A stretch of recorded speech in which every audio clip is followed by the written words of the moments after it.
আসসালামু আলাইকুম। আজকে আমি আপনাদের জন্য নিয়ে এসেছি গরমের সেরা মজার একটা রেসিপি, কাঁচা আমের ক্যান্ডি। ছোট থেকে বড় সবার প্রিয় এই টক মিষ্টি ক্যান্ডি তৈরি করা একদম সহজ। চলুন তাহলে শুরু করা যাক। আমি এখানে 4টা কাঁচা আম নিয়েছি। এবার ভালোভাবে আমের ছোকলাগুলো ছাড়িয়ে নিব। আমের এই ক্যান্ডিটা আপনারা 1 বছরের মতো সংরক্ষণ করে রাখতে পারবেন।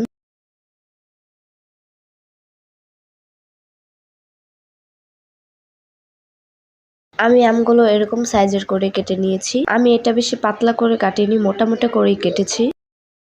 এবার আমি আমের মধ্যে দিয়ে দিব চিনি, দিয়ে 1 ঘন্টার মতো ঢাকা দিয়ে রেখে দিব। আমি চিনি দিয়েছি কারণ আমের মধ্যে থেকে যেন টক পানিটা বের হয়ে যায়। চিনির সাথে আমগুলো নেড়েচেড়ে মিশিয়ে নিব। ঢাকা দিয়ে রেখে দিব 1 ঘন্টার জন্য।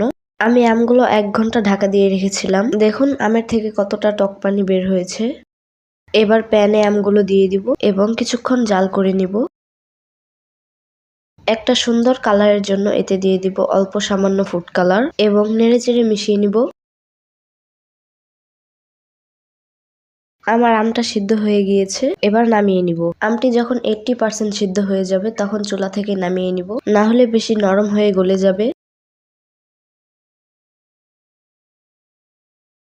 এবার একটি প্লেটে অল্প পরিমাণে সরিষার তেল মাখিয়ে নিব। এবার আমগুলো শিরা থেকে ভালোভাবে ছেঁকে নিয়ে প্লেটে নিয়ে নিব। এবার আমগুলোকে 2 দিন কড়া রোদে শুকিয়ে নিব। আমি আমগুলো 2 দিন কড়া রোদে শুকিয়ে নিয়েছি। দেখুন কত সুন্দর হয়েছে। এবার পরিবেশন করব।